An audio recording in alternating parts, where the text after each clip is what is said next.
I died on an unbearably cold winter night.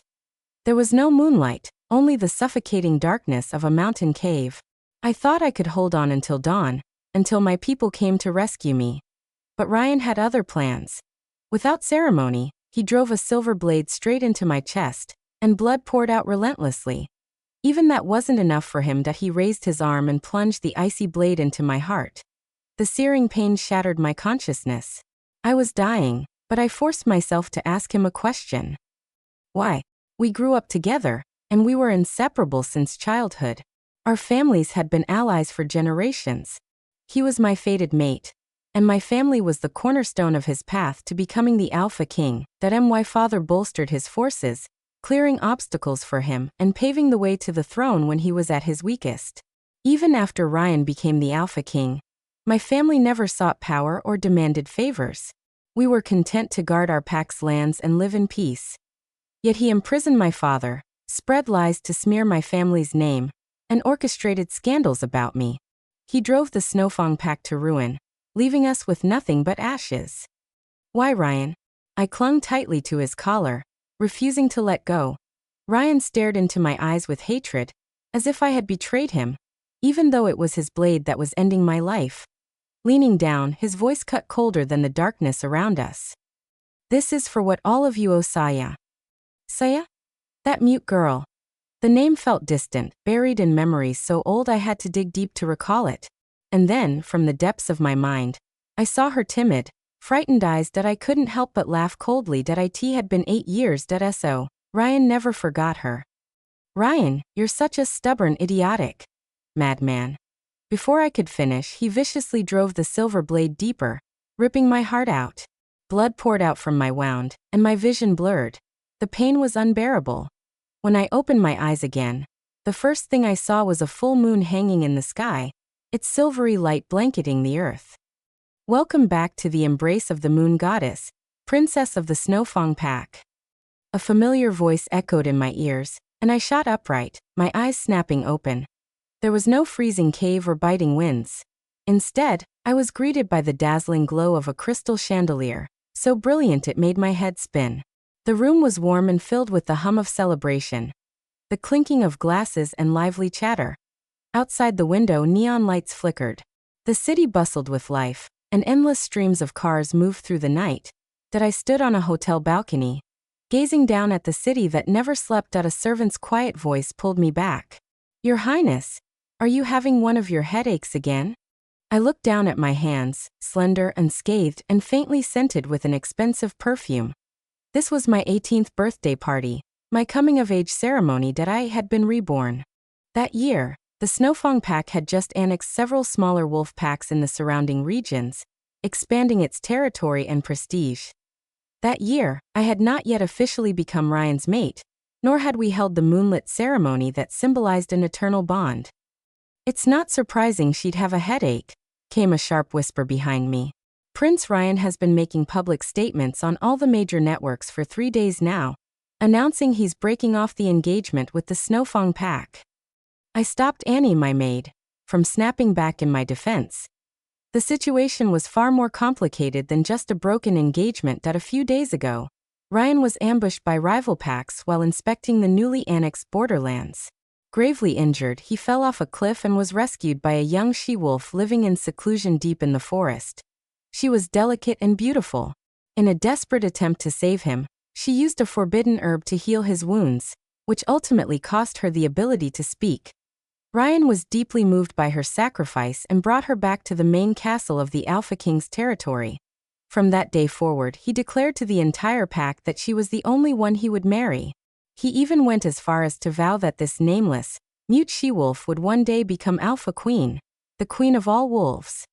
They're just talking nonsense, Your Highness. You and Prince Ryan grew up together, and after all these years, I gently shook my head, cutting off Annie's attempt to comfort me. I knew exactly what she was going to say. 3 days ago, I woke up in the Snowfang pack's palace. 3 days was all it took for me to untangle the truth of both my past and present lives. Your Highness, Annie suddenly whispered excitedly, Prince Ryan is here. I turned around and saw Ryan striding into the banquet hall. He wore a black battle robe, his shoulders draped in the silver-embroidered cloak symbolizing the Wolf Kingdom's honor. Surrounded by his retinue of warriors, he moved with the authority and presence of a leader. The murmurs around the room instantly fell silent. Ryan and I had grown up together, and our bond had been forged from the time we were children. Our engagement had been arranged early on by the elders of our two packs, a pact meant to solidify the alliance between them. When we were young, if anyone dared to say a single bad word about me, Ryan would be the first to step in and defend me. And when he got himself into trouble and faced punishment from the elders, I was always the one to plead on his behalf. Until now, no one in either pack had ever doubted that I was Ryan's one true love and the future Alpha Queen. But on my coming-of-age ceremony today, he brought another woman, Saya. The young she-wolf who had saved his life was dressed in an expensive gown. Despite her elegant attire and carefully styled appearance, she looked like a small, skittish animal that had wandered into a palace of predators. She clung tightly to Ryan's arm, seemingly unable to stand without his support. Ryan leaned down, whispering something in her ear, his eyes filled with tenderness. Saya's gaze shifted to me, and panic flashed across her face. Then she stepped forward. Thunk! Suddenly, she dropped to her knees in front of me. What a familiar scene. Even the tear hanging precariously at the corner of her eye was exactly the same as in my past life. Back then, I had been utterly deceived by this fragile, helpless act of hers. When she knelt before me, I actually felt pity. I found myself helping her and Ryan, doing everything I could to help them achieve their true love, that as the Snowfang Pack's princess, I was destined to shoulder the responsibilities of my people. My future didn't have to revolve around Ryan. Even though Saya's arrival left a bad taste in my mouth, it wasn't enough to shake my dignity. When Ryan had wanted to break off the engagement, I didn't throw a tantrum. Instead, I earnestly offered him advice out of the respect and history we shared. Saya comes from a lower-ranked wolf pack and is mute. While she saved your life, the elders or the clans may never accept her as Alpha Queen. No matter how hard you try to convince them, it'll only bring her trouble. Why not take a step back? Settle her in my territory as a servant for now. In the future. I left the implication hanging. In the future, he could do as he pleased. Those few words resolved her immediate crisis but set me up for disaster. Slap. Slap. Slap. The crisp sound of slaps echoed in the banquet hall that I in my past life. I rushed forward to help Sayo up the moment she knelt. This time, I merely watched coldly as she slapped herself, hard and without hesitation, one strike after another. The sound echoed through the room. Annie tugged gently at my sleeve, whispering, "Your Highness, today is your coming-of-age ceremony. The hall is full of guests if this continues."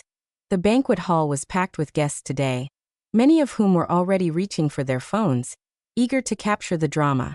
Annie made a move to step forward, but I placed a hand on her arm. "What's the rush?" "Saya." Ryan's voice was low and dangerous now, his expression darkening that in just a few seconds. Saya's cheeks were red and swollen. Tears pooled in her eyes, making her look pitifully fragile. She glanced at Ryan, then at me, biting her lip as she continued her self-inflicted punishment. That I took a slow sip of my wine, completely at ease that I was suddenly curious. How far was she willing to take this performance?